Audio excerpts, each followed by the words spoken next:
Hello students, Paramount intermediate college Lakshmipur Devrua द्वारा आयोजित online classes में मैं तशरीफ खान एक बार फिर से आपका स्वागत करता हूं। आज का हमारा वीडियो जो है वो इंटरमीडिएट क्लास के लिए स्पेशल है, जिसमें हम स्टडी कर रहे हैं सिंथेसिस। पीछे के 3 वीडियो में मैंने फेसबुक यूट्यूब पे अपलोड किया हुआ है और आपके व्हाट्सएप ग्रुप में भी भेज दिया है, जहां हमने पहले वीडियो में पढ़ा सिलेबस कि इंटरमीडिएट का सिलेबस क्या है। दूसरे वीडियो में हमने आपको बताया था कि सिंथेसिस, उसके पार्ट्स और सिंथेसिस बनाते समय, यानी जो सिंथेसिस बनाते समय हमारा 3 टॉपिक होता है, simple sentences, compound sentences, complex sentences. उनमें कौन कौन से विधियों से हम सिंपल सेंटेंस बनाएंगे, कौन कौन से विधियों का प्रयोग करते हुए, कौन कौन से रूल्स को अप्लाई करते हुए हम कॉम्प्लेक्स सेंटेंस बनाएंगे और कौन कौन से रूल को अप्लाई करते हुए हम कंपाउंड सेंटेंस बनाएंगे। ये हमारा पहला वीडियो था। दूसरे वीडियो में मैंने आपको बताया कि सिंपल सेंटेंस प्रेजेंट पार्टिसिपल का प्रयोग करके कैसे बनाएंगे, और दूसरा वीडियो जो हमारा था उसमें था कि सिंपल सेंटेंस पास्ट पार्टिसिपल का प्रयोग करके कैसे बनाएंगे। ये हमारा सिंथेसिस पे ये हमारा तीसरा वीडियो है, जिसमें मैंने लिखा है कि सिंपल सेंटेंस हमें बनाना है बाय यूजिंग इन्फिनेटिव। ठीक है, क्या बनाना है? सिंपल सेंटेंस बनाना है, लेकिन कौन से टॉपिक का यूज़ करते हुए? इन्फिनेटिव का। ठीक है, पीछे के 2 वीडियो आप ध्यान से देखेंगे तो मैंने बताया था कि सिंथेसिस बनाते समय जो सेंटेंस जुड़ के बनते हैं वो 3 होते हैं। एक सिंपल होता है, कॉम्प्लेक्स होता है, कंपाउंड होता है। ठीक, हम सिंपल सेंटेंस पढ़ रहे हैं तो हमने आपको पढ़ा दिया कि प्रेजेंट पार्टिसिपल, पास्ट पार्टिसिपल और परफेक्ट पार्टिसिपल का प्रयोग करके कैसे सिंपल सेंटेंस बनाया जाएगा। आज का हमारा टॉपिक है कि हमको बनाना है सिंपल सेंटेंस। ठीक, सिंपल सेंटेंस बनाना है इन्फिनेटिव का प्रयोग करते हुए। ठीक है, अब इन्फिनेटिव क्या होता है? इन्फिनेटिव होता है 2 + b1। 2 + b1 का मतलब क्या कि first form of the verb से पहले 2 लगा हो। First form of the verb से पहले क्या लगा हो? 2 लगा हो। ठीक है, तो अब हमारा जो है 2 + b1 के साथ हम इन्फिनेटिव का इस्तेमाल करते हुए कैसे सिंपल सेंटेंस बनाएंगे, उसके लिए आपको 2 पॉइंट देखना है। एक पॉइंट हमारा ये है कि कंडीशन टू अप्लाई। ठीक है, इस चीज़ को जानना बहुत ही ज़रूरी होता है कि सिंपल सेंटेंस बनाते समय हम पार्टिसिपल का प्रयोग कब करेंगे, हम इन्फिनेटिव का प्रयोग कब करेंगे। ठीक है, तो इस चीज़ को आपको नोट करना पड़ेगा, क्योंकि वो चीज़ मैंने बोर्ड पे नहीं लिखा है। मैं आराम से बोल दे रहा हूँ, आप नोट कर लेंगे। बस दो बात आपको याद रखना है कि कंडीशन टू अप्लाई माने इन्फिनेटिव का प्रयोग करके हम सिंपल सेंटेंस कब बनाएंगे, इसके लिए क्या शर्त है? तो पहला शर्त है कि दोनों सेंटेंस का सब्जेक्ट एक होना चाहिए। ठीक, पहला शर्त क्या है? दोनों सेंटेंस का सब्जेक्ट एक होना चाहिए। दूसरा शर्त इसमें यह है कि एक सेंटेंस में किए गए कार्य का दूसरे सेंटेंस में कोई उद्देश्य पता चले या कोई परिणाम पता चले। यानी पहले सेंटेंस में जो सब्जेक्ट एक्शन करेगा, उस एक्शन को करने का दूसरे सेंटेंस में उद्देश्य दिखाएगा, दूसरे सेंटेंस में परिणाम दिखाएगा कि आखिर सब्जेक्ट ने पहले सेंटेंस में वो काम क्यों किया। जैसे मैं यहाँ आपको 2 सेंटेंस बोल रहा हूँ। मैंने कहा कि रोहित टुक अ नाइफ। रोहित ने क्या किया? एक चाकू उठा लिया। ठीक, एक सेंटेंस कंप्लीट हुआ। दूसरे सेंटेंस में मैंने लिखा कि ही वांटेड टू किल अ हेन। वह एक मुर्गी को मारना चाहता था। तो पहले सेंटेंस में सब्जेक्ट ने एक एक्शन किया चाकू उठाने का, दूसरे सेंटेंस में उसका उद्देश्य पता चल रहा है कि उसने चाकू क्यों उठाया। तो चाकू क्यों उठाया था? मुर्गी को मारने के लिए। ठीक है, तो कंडीशन टू अप्लाई में 2 बातें याद रखेंगे कि दोनों सेंटेंस या 2 से अधिक जो सेंटेंस होंगे उनका सब्जेक्ट एक होना चाहिए। दूसरा चीज़, पहले सेंटेंस, यानी पहले तो नहीं कहेंगे, यूँ कह लेंगे कि एक सेंटेंस में किए गए कार्य का दूसरे सेंटेंस में उद्देश्य बता रहा हो, तब हम इन्फिनेटिव से दोनों सेंटेंसेस को जोड़ सकते हैं। अब अगला जो सवाल आता है वो ये है कि उद्देश्य जो बताने की बात कही जा रही है यहाँ पर, उद्देश्य बताने के लिए हम जनरल कैसे वर्ड का यूज़ करते हैं? उद्देश्य बताने के लिए हम जनरल कैसे वर्ड का यूज़ करते हैं?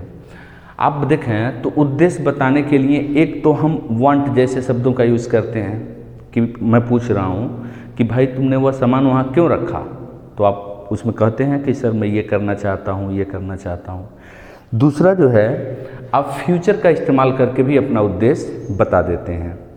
तीसरा जो है आप हैज़ टू, हैव टू का प्रयोग करके भी अपना उद्देश्य बता देते हैं, और कभी कभी आप मस्ट का प्रयोग करके भी अपना उद्देश्य बता देते हैं। तो उद्देश्य बताने वाला जो सेंटेंस होगा उसमें वांटेड होगा, अगर वांटेड नहीं होगा तो फिर वहाँ पर विल या शैल का यूज़ होगा, अगर विल शैल का यूज़ नहीं होगा तो मस्ट का यूज होगा, अगर मस्ट का यूज नहीं होगा तो हैज़ टू, हैव टू का यूज होगा, जिससे आप जान जाएंगे कि ये उद्देश्य बताने वाला सेंटेंस है। वैसे तो बेसिक सबसे बेहतर चीज़ यही है कि दोनों सेंटेंसेस के सेंस को आप समझें और फिर कंबाइन करना सेंटेंस, तो जोड़ते समय आपके लिए आसानी होती है। ठीक है, आगे कह रहा है कि रूल टू सिंथेसिस। इतना जान लेने के बाद हम सिंथेसिस कैसे करेंगे, तो इसका भी एक बड़ा छोटा सा फॉर्मूला है कि जो कार्य पहले किया गया होगा उस कार्य के साथ जो उद्देश्य वाला एक्शन होगा, जो वहाँ पर उद्देश्य बताने वाला क्रिया होगा, उसको उसके साथ उसी सेंटेंस में ऐड कर देना है। इसको एग्जाम्पल के माध्यम से बेहतर ढंग से समझते हैं। यहाँ पर मैंने पहला एग्जाम्पल लिखा है, मैंने लिखा है कि रोहित रैन फास्ट। यहाँ पर सेंटेंस खत्म हो रहा है। पहले सेंटेंस में एक काम हुआ, ठीक है, कि रोहित नाम का एक लड़का था, रैन फास्ट, बहुत तेजी से दौड़ा। दूसरा सेंटेंस है he wanted to get first prize, वह फर्स्ट प्राइज पाना चाहता था। अब ध्यान से अगर आप देखें तो सबसे पहले तो हम देख लेते हैं कि क्या यह हमारे बताए गए कंडीशन पर उतर रहा है कि नहीं उतर रहा है, क्या इसको इन्फिनिटिव से जोड़ा जा सकता है कि नहीं जोड़ा जा सकता है। तो पहली बात मैंने आपको क्या बताया था कि दोनों का सब्जेक्ट एक होना चाहिए। तो देखें ये हमारा एक सेंटेंस है और ये हमारा दूसरा सेंटेंस है। पहले सेंटेंस में हमारा सब्जेक्ट है रोहित और दूसरे सेंटेंस में उसी रोहित के लिए हमने प्रोनाउन यूज किया है ही, यानी यहाँ दोनों सेंटेंस में दिए गए सब्जेक्ट एक हैं, सिमिलर हैं, यहाँ हम इन्फिनेटिव का यूज कर सकते हैं। अब दूसरा कंडीशन क्या है कि पहले सेंटेंस में कोई ऐसा एक्शन हुआ है, यूँ कहना है कि एक सेंटेंस में कोई ऐसा एक्शन किया गया है जिसका उद्देश्य या परिणाम दूसरे सेंटेंस में होना चाहिए। ठीक, यहाँ पर उसने एक एक्शन किया दौड़ने का। ठीक है, क्या एक्शन था उसका, रैन, दौड़ा। क्यों दौड़ा, क्योंकि वह चाहता था प्राप्त करना फर्स्ट प्राइज, क्योंकि वह फर्स्ट प्राइज को गेन करना चाहता था, फर्स्ट प्राइज विन करना चाहता था, फर्स्ट प्राइज जीतना चाहता था। यानी पहले सेंटेंस में जो उसने दौड़ने का कार्य किया उसका उद्देश्य दूसरे सेंटेंस में दिखाया जा रहा है कि किस उद्देश्य से वह तेजी से दौड़ा। उद्देश्य क्या था, टू गेट फर्स्ट प्राइज, प्रथम पुरस्कार जीतना, प्रथम पुरस्कार जीतना। अब इसको सिंथेसिस कैसे करेंगे, तो सबसे पहले हम लिखेंगे रोहित, सबसे पहले हम क्या लिखेंगे, रोहित, ये हमारा सब्जेक्ट हो गया। रैन फास्ट, रैन फास्ट, ये हमारा बेस सेंटेंस है जिसमें एक्शन किया गया। ठीक है, अब उद्देश्य बताने वाला सेंटेंस कौन सा है, ये वाला है, टू गेट फर्स्ट प्राइज। तो यहाँ पर देखें मैंने क्या कहा, 2 + B1, तो ऑलरेडी यहाँ पर 2 लगा हुआ है, यहीं से सेंटेंस को उतार लेंगे। तो Rohit ran fast to get first prize, to get first prize. ठीक है, तो ये जो बन के सेंटेंस तैयार हुआ, ये कौन सा सेंटेंस हुआ, सिंपल सेंटेंस हुआ। सिंपल सेंटेंस क्यों हुआ, क्योंकि पहले वीडियो में मैंने आपको बताया था कि जब कभी भी इन्फिनेटिव का यूज़ करते हुए आप सिंपल सेंटेंस बनाएंगे, दो सेंटेंसेस को जोड़ेंगे तो जुड़ा हुआ क्या कहा जाएगा, सिंपल सेंटेंस कहा जाएगा। ठीक है, तो आशा करता हूँ ये वाला सेंटेंस आपको समझ में आया होगा। ठीक है, आइए देखते हैं दूसरा सेंटेंस, दूसरा जो एग्जाम्पल हमने रखा है, आइए देखते हैं उसका क्या है। दूसरे सेंटेंस को मैंने लिखा है कि he wanted to educate his son, he sent him America. दो सेंटेंस हैं यहाँ पर। पहले सेंटेंस में देख लें कि पहला शर्त देखें पूरा करता है कि नहीं, क्या दोनों सेंटेंस का सब्जेक्ट एक है। तो यहाँ पर भी सेंटेंस में सब्जेक्ट हमारा ही है और यहाँ पर भी हमारा सब्जेक्ट ही है। ठीक, पहला शर्त तो ये पूरा कर रहा है। अब दूसरे कंडीशन को देखते हैं कि क्या ये पकड़ रहा है कि नहीं पकड़ रहा है। तो दूसरा कंडीशन क्या है कि एक सेंटेंस में कोई ऐसा काम होना चाहिए जिसका दूसरे सेंटेंस में उद्देश्य या परिणाम हो। तो यह कह रहा है he wanted to educate his son. अभी मैंने बताया कि उद्देश्य, जब वांट जो होता है वो उद्देश्य बताने के लिए यूज़ किया जाता है। विल शैल उद्देश्य बताने के लिए यूज़ किया जाता है, हैज़ टू हैव टू उद्देश्य बताने के लिए यूज़ किया जाता है। तो ये देखें कि अगर यहाँ पर वांट हम देख लिए, वांटेड मतलब चाहता था, तो ये तो उद्देश्य हमको पता चल गया, ये तो उद्देश्य वाला वाक्य है। फिर आगे वाले सेंटेंस को देखेंगे, कह रहा ही सेंट हिम अमेरिका, ठीक है, उसने उसको अमेरिका भेजा। किसको? अपने बेटे को। यहाँ जो हिम वर्ड है किसके लिए यूज़ किया गया है? उसके बेटे के लिए यूज़ किया गया है। तो उसने अपने बेटे को अमेरिका भेजा। अमेरिका भेजने का उद्देश्य क्या था? किस उद्देश्य से वो अमेरिका भेजा? तो उद्देश्य दिखाने के लिए उसने कहा ही वांटेड, वह चाहता था, टू एजुकेट हिज सन, अपने बेटे को एजुकेट करना, अपने बेटों को शिक्षित करना। तो पहले दूसरे सेंटेंस में जो उसने एक्शन किया अपने बेटे को अमेरिका भेजने का, उसका उद्देश्य क्या था? वह अपने बेटे को एजुकेट करना चाहता था। तो यहाँ पर जो है सबसे पहले ये सेंटेंस लिखा जाएगा कि उसने अपने बेटे को भेजा, तब न बात होगी क्यों, तब आप बताएंगे कि क्यों भेजा, और क्यों का जवाब उद्देश्य होता है, क्यों का जवाब परिणाम या उद्देश्य होता है। तो यहाँ आप सबसे पहले लिखेंगे ही सेंट, ठीक है। अब यहाँ थोड़ी सी एक बात ध्यान से समझिएगा, जब इसको हम स्टडी कर रहे थे तो ये दो अलग अलग सेंटेंसेस थे। तो पहले सेंटेंस में उसने एक नाउन यूज किया हिज सन, और दूसरे सेंटेंस में उसने उसी सन का प्रोनाउन यूज किया हिम। लेकिन अभी जो हम सिंथेसिस करके बनाएंगे वो दो सेंटेंस होगा कि एक सेंटेंस होगा? तो आप कहेंगे नहीं सर एक सेंटेंस होगा। तो जब एक सेंटेंस होगा तो हम नाउन को प्रीफर करेंगे कि प्रोनाउन को प्रीफर करेंगे? किसको चुनेंगे?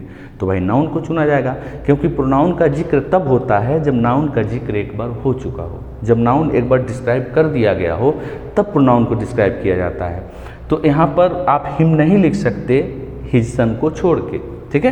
क्यों? क्योंकि पहले तो नाउन होना चाहिए फिर प्रोनाउन होना चाहिए। तो यहाँ पर हम क्या लिखेंगे? He sent his son, he sent his son, he sent his son, उसने अपने बेटे को भेजा, ठीक है। कहाँ भेजा? To America. कहाँ भेजा? To America. अमेरिका उसने अपने बेटे को भेज दिया। अमेरिका भेजने का उद्देश्य क्या था? टू एजुकेट, शिक्षित करना। किसको शिक्षित करना? उसके बेटे को। तो उसके बेटे को तो हमने एक बार पहले लिख दिया है, तो हम यहाँ से बस इस सेंटेंस को यहाँ रख देंगे, टू एजुकेट, टू एजुकेट। अब मोस्टली बच्चों को मैंने यहाँ गलती करते हुए देखा है कि फिर वो लाके वहाँ पर हिम लिख देते हैं। तो आप इस बात को ध्यान रखिएगा कि जब दो अलग अलग सेंटेंस होता है तभी पहले नाउन का प्रोनाउन हम यूज़ करते हैं। जब एक ही सेंटेंस है तो जो नाउन है उसका प्रोनाउन यूज नहीं किया जाएगा। तो बना हुआ सेंटेंस क्या हो जाएगा कि ही सेंट हिज सन, उसने अपने बेटे को भेजा टू अमेरिका, अमेरिका में क्या करने के लिए? टू एजुकेट, उसको शिक्षित करने के लिए, उसको पढ़ाने के लिए उसने अपने बेटे को अमेरिका भेजा। तो अब आप देखते हैं तीसरा सेंटेंस। तीसरे सेंटेंस को क्या हम सिंपल सेंटेंस बना सकते हैं इन्फिनेटिव का प्रयोग करते हुए? तो उसके लिए सबसे पहला चीज़ जो है आप देखेंगे कि सब्जेक्ट दोनों का एक होना चाहिए। तो हम देख रहे हैं सब्जेक्ट हमारा यहाँ भी दे है और यहाँ पर भी दे है, यानी पहला शब्द तो ये पूरा कर रहा है। दूसरा क्या है कि एक सेंटेंस में किए गए कार्य का दूसरे सेंटेंस में उद्देश्य या परिणाम मिलना चाहिए। तो आइए देख लेते हैं बारी बारी कि सेंटेंस में उसने काम क्या किया। तो कह रहा है दे आर लिविंग, वे छोड़ रहे हैं, वे छोड़ रहे हैं। क्या छोड़ रहे हैं? दिस विलेज, इस गांव को, यानी एक गांव को छोड़ने का कुछ लोग काम कर रहे हैं। अब दूसरा सेंटेंस क्या है? They will live in city, वे शहर में रहेंगे। तो आप हमको बताइए कि वे शहर में रहेंगे, उसका उद्देश्य गांव छोड़ना है कि गांव छोड़ रहे हैं उद्देश्य उनका शहर में रहना है? ठीक है। तो आप कहेंगे कि नहीं सर वो गांव छोड़ रहे हैं क्योंकि वो रहना चाहते हैं। फ्यूचर टेंस डिज़ायर को ही बताता है, इच्छा को ही बताता है, ठीक है। तो वांट और विल में ज़्यादा डिफरेंस होता नहीं है। अगर विल लिखा हुआ है तो वांट को कहीं ना कहीं डिस्क्राइब कर देगा, ठीक है। क्योंकि जैसे आप कहते हैं मैं ये काम करूँगा, तो असल में आप उसको करना चाहते हैं, वो आपकी इच्छा ही होती है, ठीक है बेटा। तो यहाँ पर क्या हो गया कि they are living this village, वे इस गाँव को छोड़ रहे हैं। गाँव छोड़ने का उद्देश्य क्या है? टू लिव, रहना। कहाँ रहना? इन सिटी, शहर में। यानी किस उद्देश्य से वो गाँव को छोड़ रहे हैं? शहर में रहने के लिए। अब मैं आपसे प्रश्न पूछूं क्यों छोड़ रहे हैं भाई, गांव को क्यों छोड़ रहे हैं? तो आप कहेंगे सर शहर में रहने के लिए। और जैसे ही कहेंगे शहर में रहने के लिए आते ही उस वर्ब से पहले आपको टू लगाना पड़ेगा, ठीक है।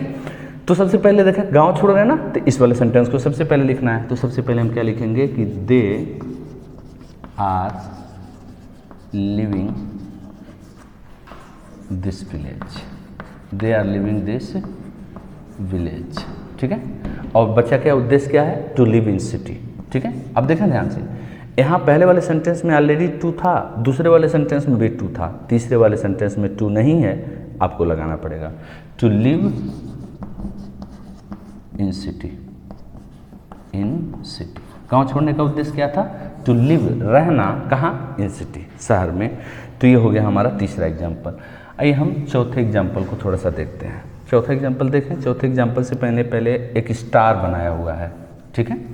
एक स्टार बनाया हुआ है, यानी पर्टिकुलर जो लाइन चल रही थी, जिस कैटेगरी पे हमारे पढ़ा, जो जिस बेस पे हमारा सेंटेंसेज ऊपर के सिंथेसिस के सिंपल सेंटेंस बन रहे थे, ये थोड़ा उससे अलग है। कह रहा है सी इज़ वेरी ओल्ड, वो बहुत बूढ़ी है। सी कांट रन फास्ट, वो तेज नहीं दौड़ सकती। असल में ध्यान से आप देखें तो पहले सेंटेंस में कोई एक्शन ही नहीं हुआ, कोई काम ही नहीं हुआ। यहाँ है स्टेट ऑफ बीइंग, यानी किसी के होने की बात कही जा रही है, ठीक है। तो सी इज़ वेरी ओल्ड, वो बहुत बूढ़ी है।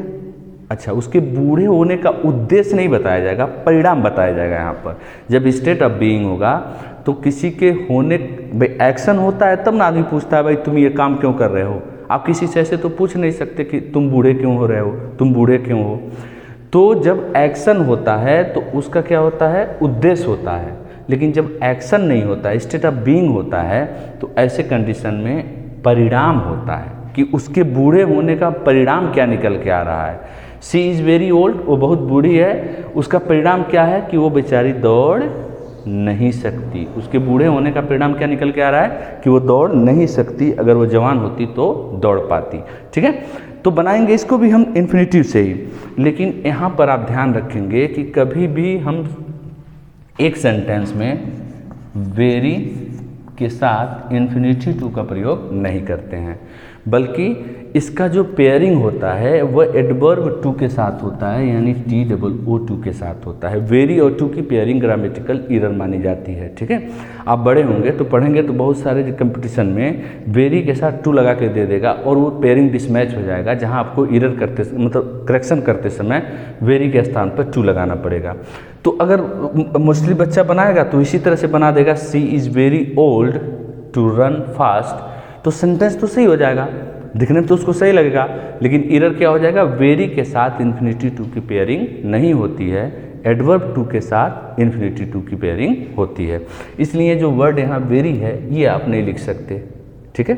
तो आप क्या करेंगे, लिखेंगे she is too old to run fast, she is too old to run fast. अगर आपको थोड़ा सा भी याद हो तो वो मैंने हाई स्कूल में आपको पढ़ाया था टू का यूज और वेरी के साथ कैन नॉट और कुड नॉट का यूज।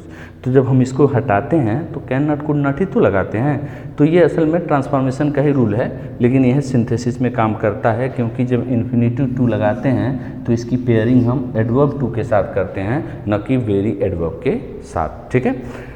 तो एक बार फिर से आपके लिए क्विक रिकॉल कर दे रहा हूँ कि हम पढ़ रहे हैं सिंथेसिस में हम बना रहे हैं सिंपल सेंटेंस। पिछले वीडियो में हमने पार्टिसिपल का प्रयोग करके सिंपल सेंटेंस बनाया था, इसमें हम इन्फिनेटिव का प्रयोग करके सिंपल सेंटेंस बना रहे हैं। इन्फिनेटिव का प्रयोग हम तब करते हैं, यानी इस कंडीशन टू अप्लाई, इन्फिनेटिव का प्रयोग हम तब करते हैं जब दिए गए दो सेंटेंसेज में सब्जेक्ट सिमिलर हों और एक सेंटेंस में एक ऐसा काम किया गया हो जिसका परिणाम या उद्देश्य दूसरे सेंटेंस में दिखाया जा रहा हो, ठीक है।